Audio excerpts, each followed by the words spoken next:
This is Teachers Talk Radio, and you are listening live.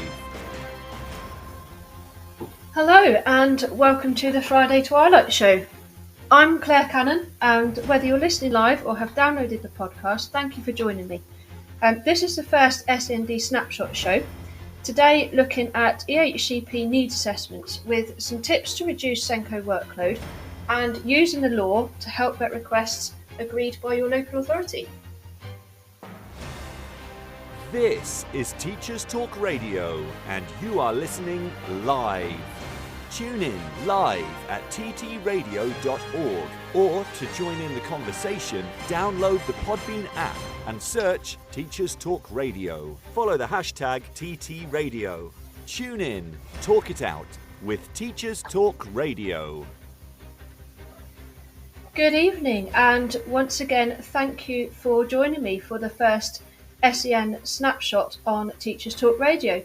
I'd love to know what you think. This is a little bit of a trial show for me in terms of focusing in on everything SEN.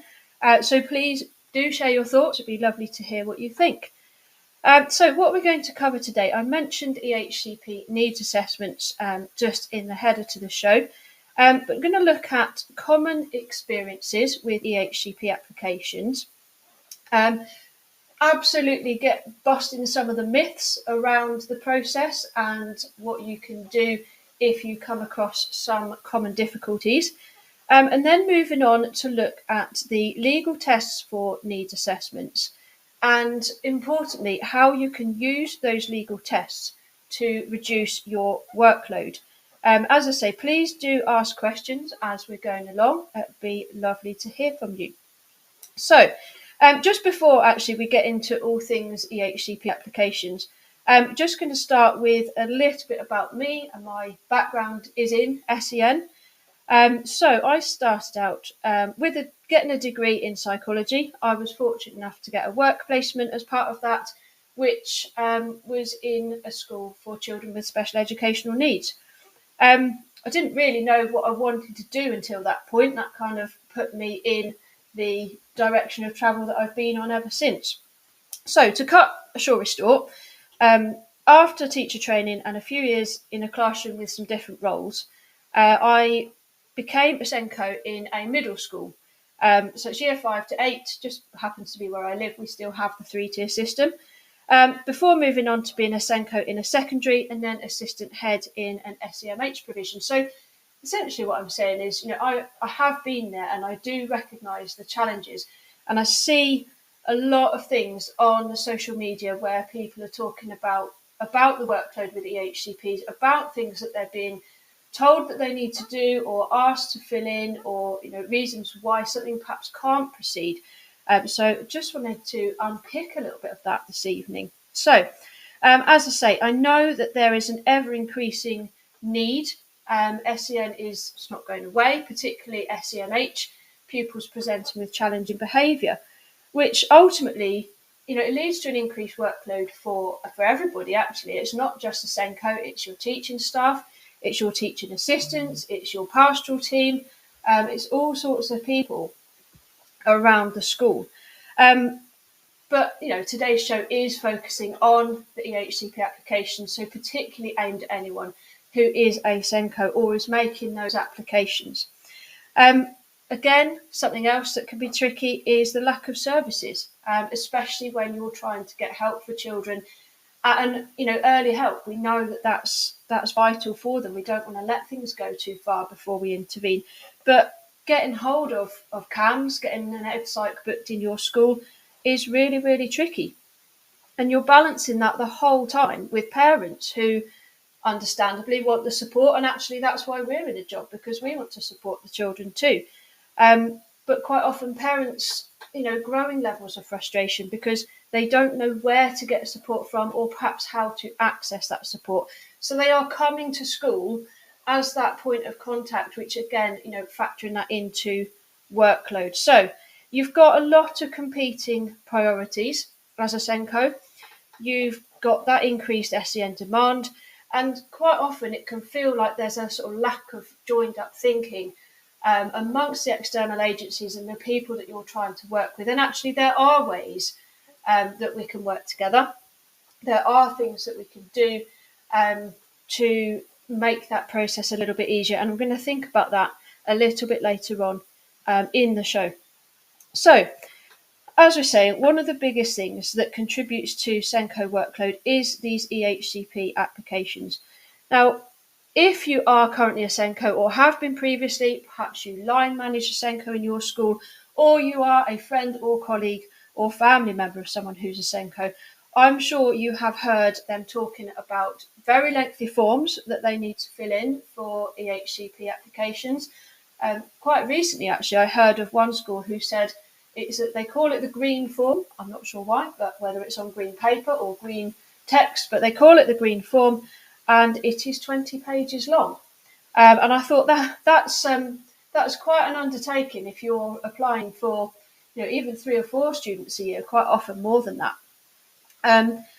Other things that come up, seeking professional input, being asked to do lots of preparation work before you submit the actual EHCP application itself.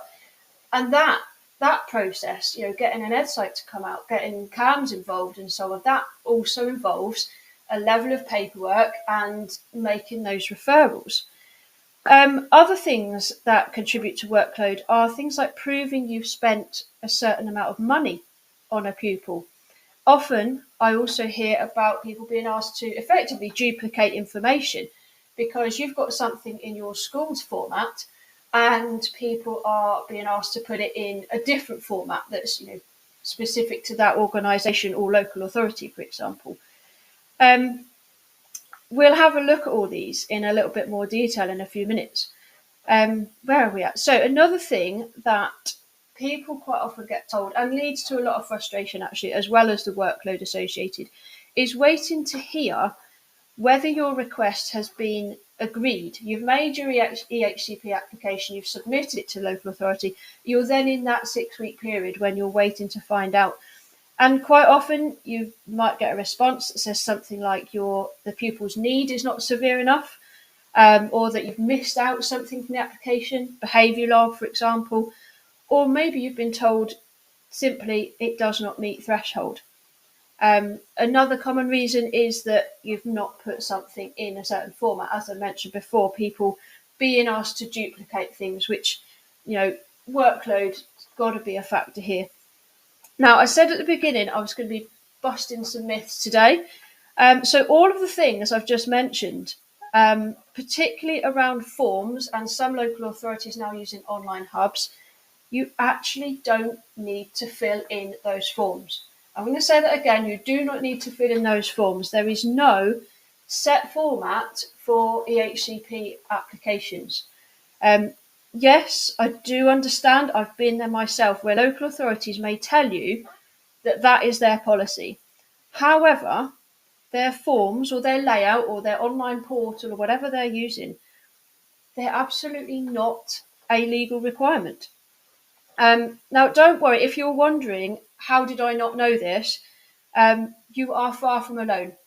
The reason actually that I'm doing this show is because I've seen so many people in the last couple of weeks saying, oh my goodness, I've got EHCP applications coming out of my ears.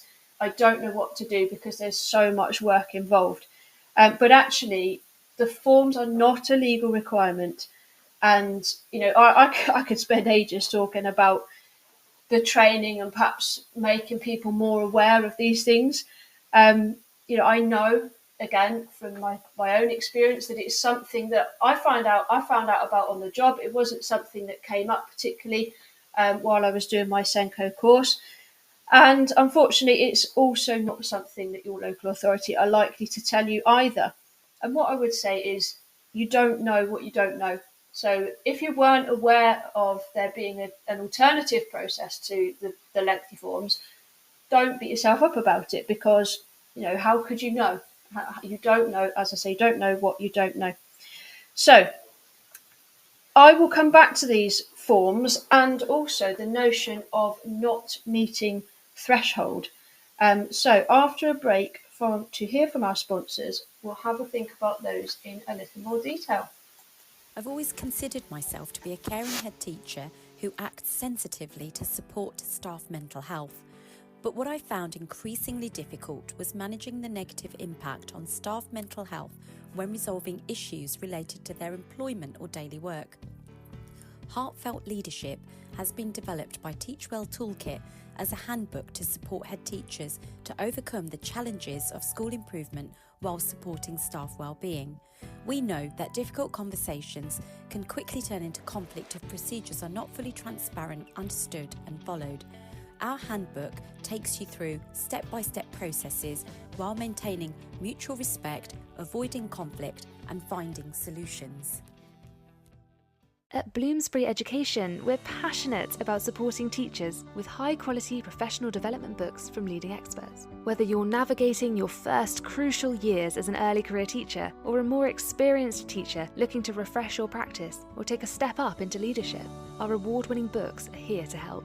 We publish practical books to support teaching across primary and secondary, from the very best in research-led practice to trusted advice on inclusivity, behaviour and curriculum design. Visit the Bloomsbury Education website at bloomsbury.com/education to find out more and use code BLOOMTTR24 to save 20% on all education titles. Bloomsbury Education, books for every step of your teaching journey. Okay, thank you to our sponsors, Heartfelt Leadership and Bloomsbury there. So, I said we'd pick up on not meeting the threshold. One of the reasons that is commonly given when you've made an application for an EHCP and unfortunately it has been refused. Now, sometimes you might come across something that's phrased slightly differently, like not meeting criteria, or you haven't met our standards, or the need is not severe enough. But essentially, it's all around the same thing. And I would ask you: have you ever gone back to your local authority and said to them, "What is your threshold?"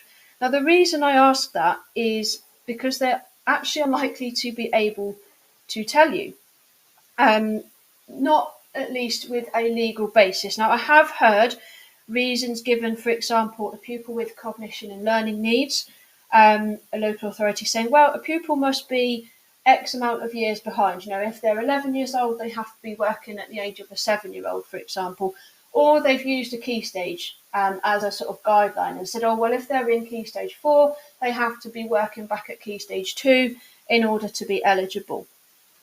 Some will give descriptors for social, emotional, mental health needs, SEMH, saying, for example, that, oh, well, it's been refused because you haven't got an outreach team involved, or you haven't gone to, if you've got a link special school or another provision that you work with.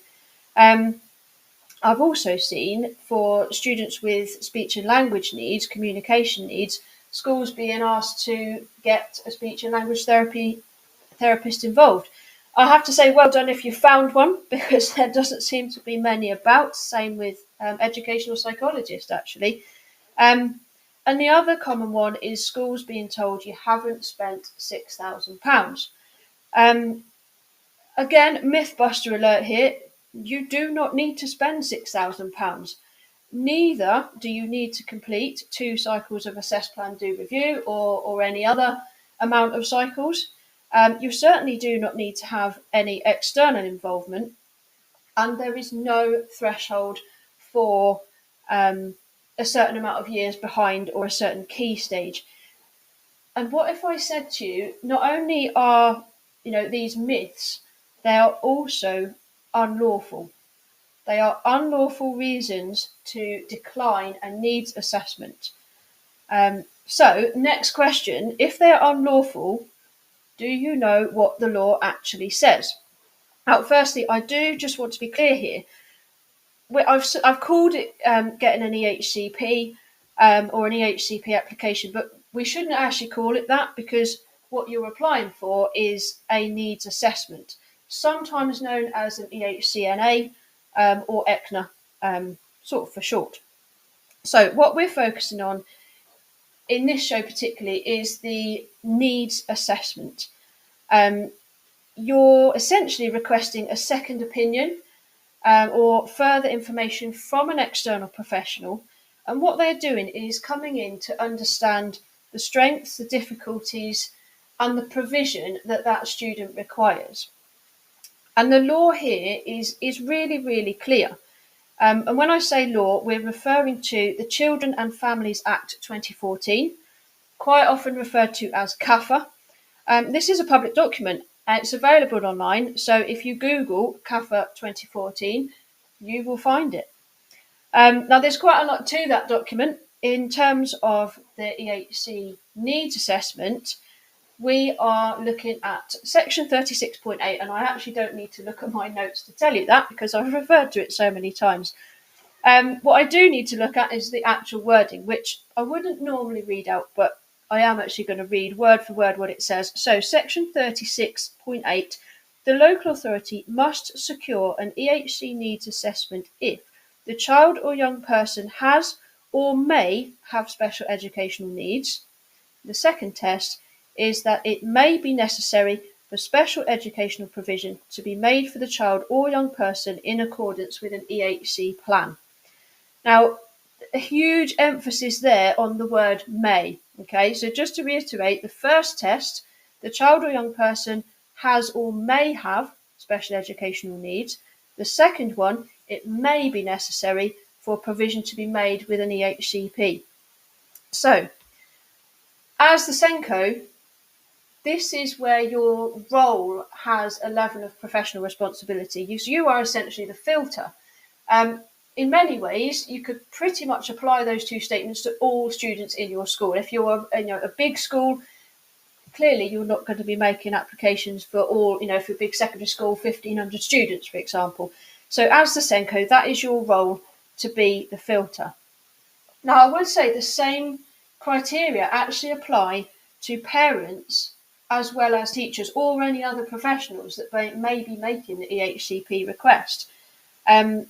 Sometimes I do see online people saying, oh, should I, if it's a parent, they're saying, should I apply myself or should I ask the school to do it for me? Which is going to get the better outcome or which is more likely to get me the needs assessment? And I've seen it the other way around as well, staff saying, should I apply or should I ask the parent to do it?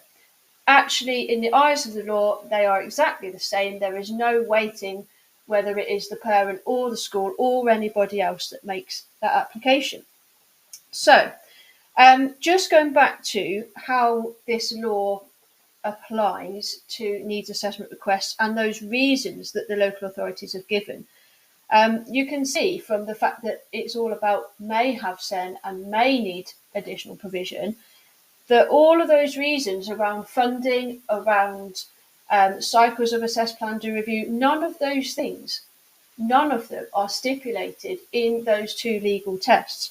So that is the sole reason why you can challenge every single one of those refusals or reasons that you're given. It's also why you do not need to put your application on that 20-page green form or whatever it is that your local authority asks you to do.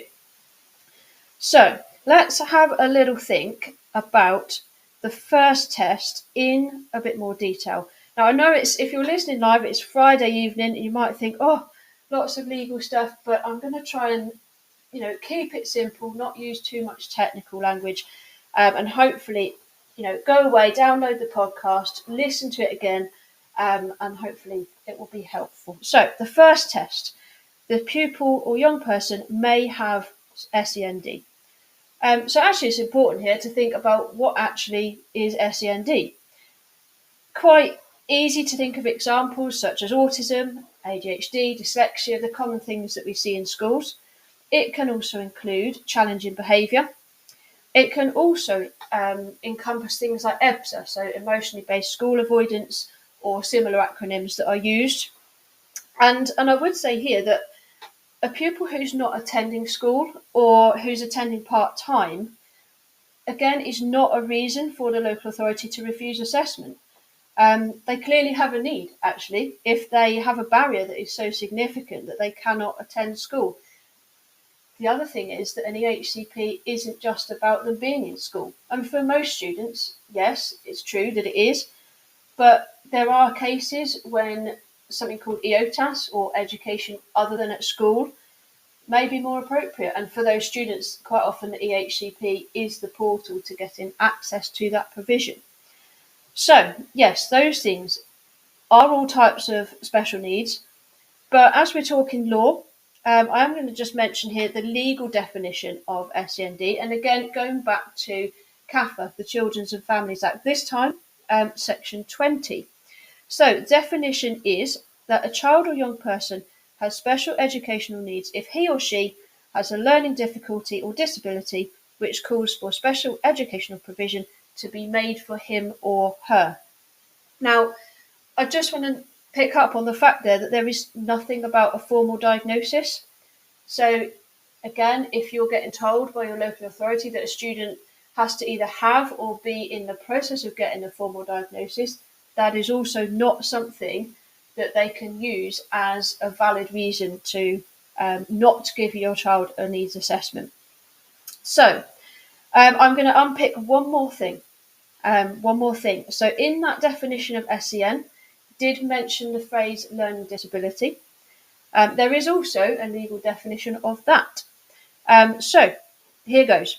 A child of compulsory school age or a young person has a learning difficulty or disability if they have a significantly greater difficulty in learning than the majority of others the same age, or they have a disability which prevents or hinders him or her from making use of the facilities of a kind generally provided for others of the same age.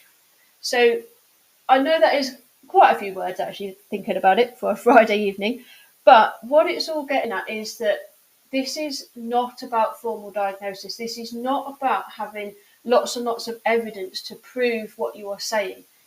You as a SENCO or a special needs practitioner, whatever your role is, if you're making an application for a young person or as a parent, you know when there is something that a young person needs additional support with. Now, this sort of bit at the end there about having a greater difficulty in learning or having issues in accessing the facilities actually is quite a nice lead into the second legal test. So just to recap, the second legal test was that a young person may need provision in accordance with an EHCP. So there's all sorts of things here that you've probably already done in your setting. And just to summarise a few that I've seen recently and some that I've used myself. So students with adaptations to their timetable. Again, this can then spread out into all sorts of different things. It could be your student who attends part-time and they've got a phased return planned. It could be the student who perhaps doesn't go to a certain lesson, maybe they don't go to French or they don't go to PSHRE, and instead they have some time with a pastoral manager or a mental health worker or a mentor, but they have something that's different about their timetable. If we're talking primary, it could be students who perhaps don't go to assembly, but they go and do something like sensory circuits. They've got something that is different about their day.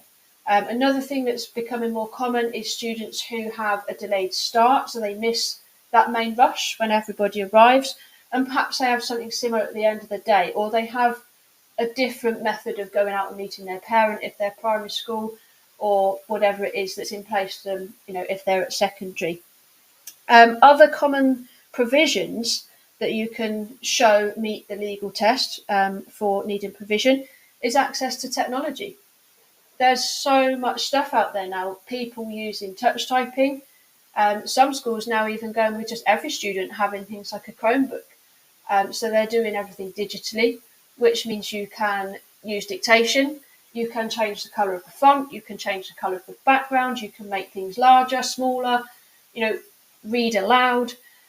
There are so many ways. If you've got students with perhaps sensory, and when I say sensory, I'm talking hearing impairment, visual impairment, they might be using types of assistive technology as well. Just because they've already got it doesn't mean you shouldn't apply for an EHCP or make that needs assessment request. It may be that it works for them now, but remember this is also about planning for their future, not just what's happening today. Okay, right, back to provision. Staffing ratios, particularly in secondary schools. And actually, I did see, I can't remember, Tom, if it was you, because I can see you listening, but somebody put something on Twitter or X earlier on saying setting yes or no. Now, some schools obviously are setting, and if you've got a student where the recognition and learning needs, you may well have got them in a lower set, perhaps with a teaching assistant or a smaller number of students in the class. So essentially, they're getting a preferential staffing ratio. Anything like that can be included in your application request. If you are using off-site providers, and this might tie in actually to students who've got adaptations to their timetable. So have you got students who are going off to, I don't know, equine therapy for half a day? Or are they accessing, fishing or art therapy, music therapy, something sporty? Are they going off-site, or are they accessing some kind of external provision? That could also be on-site, but you've got somebody external coming in. So if you've got a therapist that's coming in, or a mentor that comes in from an outside agency, you can include all of those things. If we start thinking particularly GCSE and A-level, you may have students with exam access arrangements. Again, all things that are part of that young person's provision, all things that can contribute to their needs assessment application. Just a couple of other things here on types of provision. If you're listening live and you've got any others that you want to suggest, please feel free to put them in the chat. But, there are students who struggle with sensory things. It might be, for example, that they don't have to wear a tie, or that they've got a different top that they wear. Headphones. Lots of students now finding that headphones help with noise, or the little in-ear sort of plug things. Or perhaps you've got students who have exit early passes because they find the busy corridors really tricky. So they may leave 5 minutes early from their lesson. And you might think, why would I put that in a needs assessment? Because it doesn't actually require any funding or additional resource.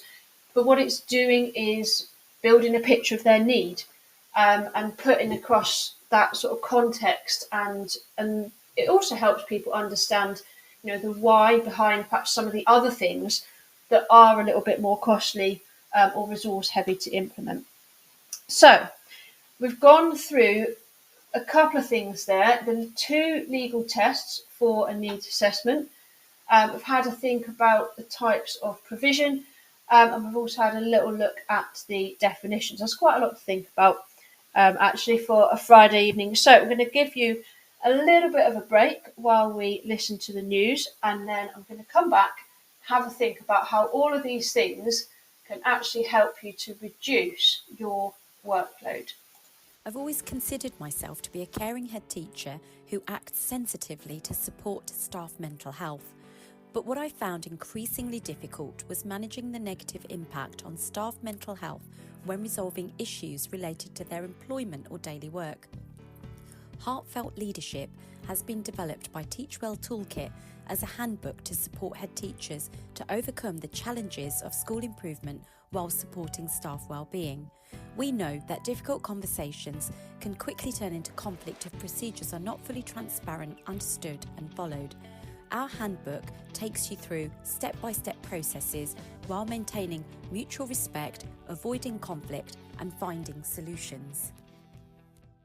At Bloomsbury Education, we're passionate about supporting teachers with high-quality professional development books from leading experts. Whether you're navigating your first crucial years as an early career teacher, or a more experienced teacher looking to refresh your practice or take a step up into leadership, our award-winning books are here to help. We publish practical books to support teaching across primary and secondary, from the very best in research-led practice to trusted advice on inclusivity, behaviour and curriculum design. Visit the Bloomsbury Education website at bloomsbury.com/education to find out more, and use code BLOOMTTR24 to save 20% on all education titles. Bloomsbury Education, books for every step of your teaching journey. This is Teachers Talk Radio, and this is Teachers Talk Radio News.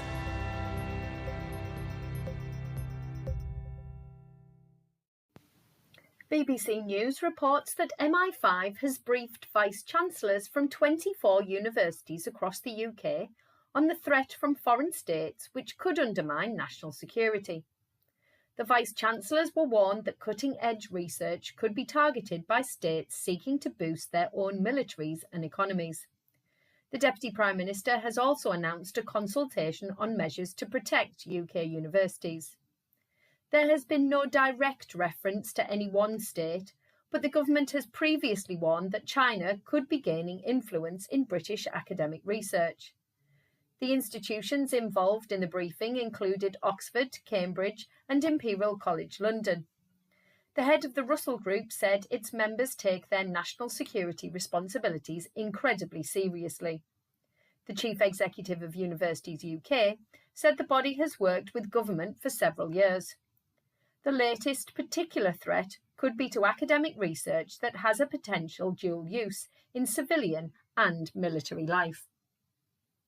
The Guardian features the topic of Ofsted one-word judgments as it appears in the news once again. Reaction to the news features prominently in the article, with primary focus given to the views of Professor Julia Waters, sister of Ruth Perry. Ms. Perry's death following an Ofsted inspection prompted a review of a range of aspects of the inspection process, with one-word judgments a main focus of interest. In a statement published on the 25th of April, the government has ruled that the judgments are here to stay. Professor Waters described the government's response to an inquiry by the Commons Education Committee as woefully inadequate. Teaching unions had backed calls for the scrapping of the single-word judgments and of more radical reform to the inspectorate in England. The announcement came as something of a shock, as days earlier the Sunday Times had published a story suggesting the single-word judgment would likely be scrapped. Government have stated that the headline grades provide a succinct and accessible summary for parents, and that they enable government to look at inspection outcomes across England.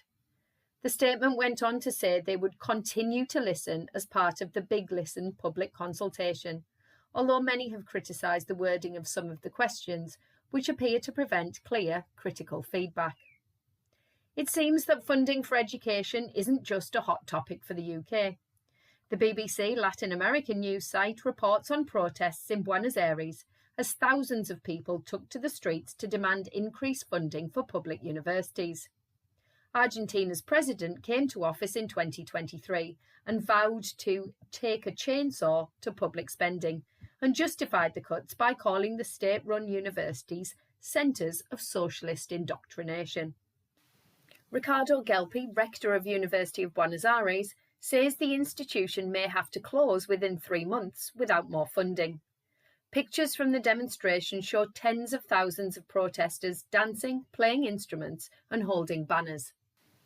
The BBC also report on a World Health Organization report which shows that a third of 11-year-olds and more than half of 13-year-olds in England have drunk alcohol. Girls were found to be more likely than boys to be drinking and getting drunk aged 15 in England, Wales and Scotland. The World Health Organization called on countries to introduce more measures to protect children. The report looked at data from 4,500 school-aged children from each country in Europe, Central Asia and Canada between 2021 and 22. The focus was on use of cigarettes, vaping, alcohol and cannabis among adolescents. The UK has always had relatively high alcohol use amongst young people, but it has been declining.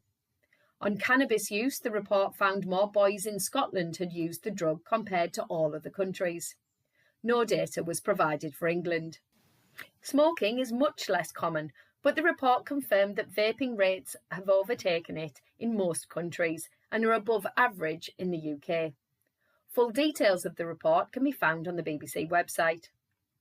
Finally, Cambridge University's Fitzwilliam College has apologised to students after housekeeping staff allegedly embarrassed one individual by posting images of their messy room. Pictures of the communal areas and a bedroom were emailed around the college as an illustration of what housekeeping staff don't want to see. But the college has since apologised, saying the inclusion of the image of a bedroom was unacceptable and an invasion of privacy. Students had also complained that they were being woken up and asked to tidy communal areas too early, although the college says it has stopped this practice in response to feedback. This has been your Teachers Talk Radio News with Jo Fox. Okay, back to EHCP applications or needs assessment applications this evening. It was just good to hear some of those news articles there. I have to say, I'm glad nobody is taking pictures of my house. Definitely need to get the Hoover out this afternoon or over the weekend. So, we've gone through some of the bits around the law, the 2 legal tests for a needs assessment. And I said, you can use those to really have an impact on your workload. So how do you do it? That's the bit I guess you want to know. So I would suggest, and I have done this, writing a summary letter. So as I said before, you go online, you can search for Children's and Families Act, section 36.8. And you can literally copy and paste those 2 phrases. You can start off with your letter and say, I'm using these 2 legal principles as the sort of underpinning reason, if you like, or the basis for my letter. In your letter, you then just have to show the information that applies to those 2 tests. So you've made reference to them. Your first one, remember, was around may have special educational needs. So you've got a paragraph there about the needs of the young person, or bullet points if you find that easier. This is not designed to be a big, onerous, lengthy task. Okay, so you are just summarising the needs of the pupil, a couple of sentences, a couple of bullet points, describing the types of things that they struggle with. The second legal test was around their provision. So again, another paragraph here, something describing what you've got in place for them. We talked through before about things like timetable adaptations, or if you've got technology in place and so on. So any of those things that you are doing can go into that paragraph. So just to go through that quickly again, you've got an opening paragraph referencing the Children's and Families Act, because that is the legal basis that underpins your application. Paragraph 1, meeting legal test 1, which is around the types of needs that the young person has. And then the next paragraph, meeting legal test 2, the types of provision, because that legal test is around the fact that they may need an EHCP, an education healthcare plan. What is quite helpful then, sort of to finish off or to wrap up, is to just refer to the legal definition of SEN.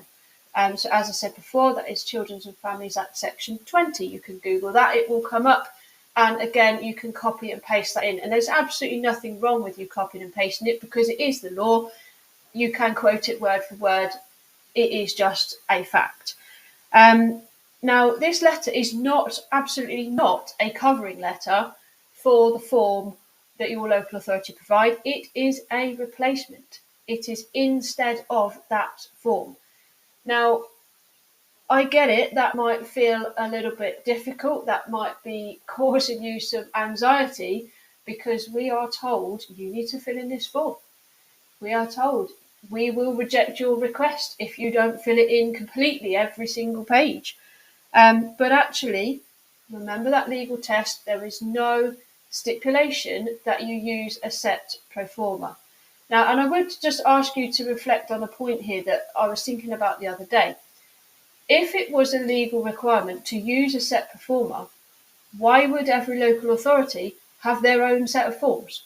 Surely if there was a legal requirement to use a set one, we would have the same set form across the whole country. So please, I do get it. I do get that it's, something a little bit different, and doing something against the norm can be quite challenging for us. And obviously, there's an element of fear, I think, that, are we doing something wrong? Are we going to get told off? What happens if we write a letter and then we still get a rejection, of refusal to assess? Or perhaps if we had done the proper form, it would have been okay. And I would say to you on that, give it a go. If they were going to refuse because you have missed out a behaviour log, it wouldn't matter whether you'd written it on their form or whether you've written your own letter. All you need to do is put that letter together. And I know I say all you need to do. Once you've done it once, you can reuse. You've effectively made yourself a template and you can keep reusing that document and just replace those bullet points around the needs and the provision, obviously tailored to the individual student. Now, I said earlier on that the legal tests apply regardless of who is making the application. So you can encourage parents to use that format as well. And I have actually known some schools where they have created some kind of template for themselves, are then sharing that with the parents if the parents want to make their own application. So something else that has cropped up when I have talked to a few schools about this before, and again from my own experience, is the reluctance to send something in without all the extra information we have about young people. Now, again, legally you don't need to, but I completely understand wanting to send in information that provides context, that provides extra data, and just kind of really does set the scene about the level of need that young person has. Now, there is a phrase going around at the moment, ordinarily available provision, or OAP. I've taken the liberty of changing that to ordinarily available paperwork. As I say, this letter, using the law to underpin your request, is around reducing your workload. If you have got attendance data, progress reports, behaviour logs, IEPs that are already in existence, just send them as they are.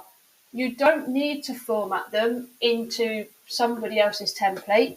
You don't need to put things in, chronological order from oldest to newest or whichever way round you might have been asked.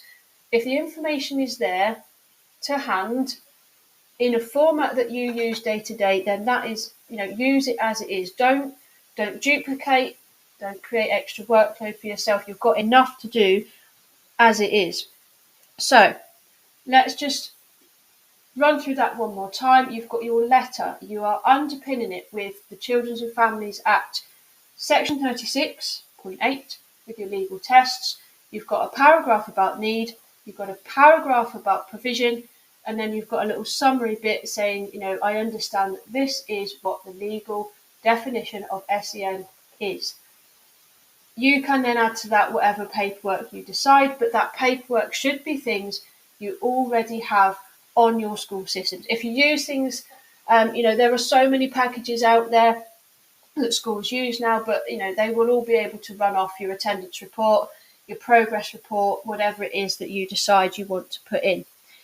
Now, as I say, it can feel quite difficult. It can feel like you're doing something you perhaps shouldn't be doing when you first move away from these forms. And that can feel like actually, it might stop me doing it.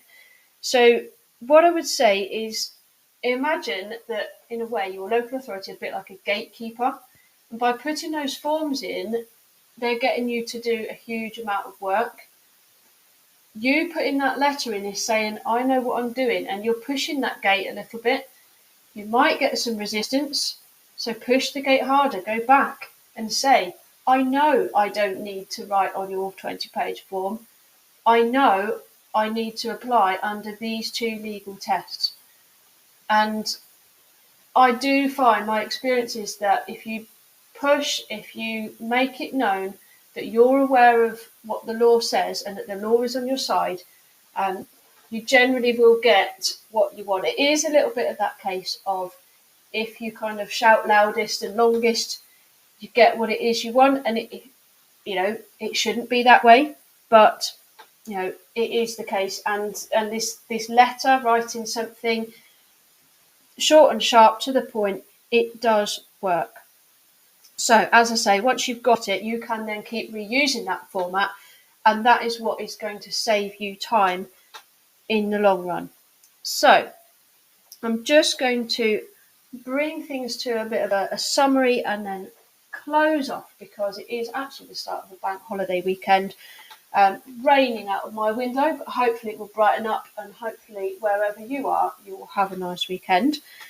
So in summary, there are lots of reasons, we mentioned at the beginning, lots of reasons that local authorities will use to try and refuse an assessment. This £6,000 not involving professionals, telling you that you need to do a certain amount of assess, plan, do review cycles, they are all unlawful. I cannot reiterate that enough. They are not lawful reasons to refuse your needs assessment. Actually, I didn't mention before, but there are some news reports, actually, I think it's on the BBC, where people have done freedom of information requests and have actually found that in some local authorities, there's over 70, sometimes over 80% of needs assessment requests, when they are initially refused, then get overturned when that decision has been appealed. So don't give up, because if you push that gate hard enough, you are likely to get what you want. So don't get taken in by those reasons. They are unlawful reasons. You've got the two legal tests that we've mentioned. A young person may have SEN and may need provision in accordance with an EHCP plan. We've then talked about this letter, and completely get it. There's a lot of information there. So if you're listening, please do download the podcast, listen back, go through it again. The more people, actually, if you are listening back, please share this out, because the more people we can support, not just with workload, but actually challenging these unlawful practices, the better. And ultimately, it's all because what we want is the best outcomes for the young people in our schools. So, thank you very much for listening to the first SEND snapshot on Teachers Talk Radio. I hope you have a lovely bank holiday weekend. You've been listening to Teachers Talk Radio. Tune in live and listen back at ttradio.org. We look forward to hearing from you next time on Teachers Talk Radio.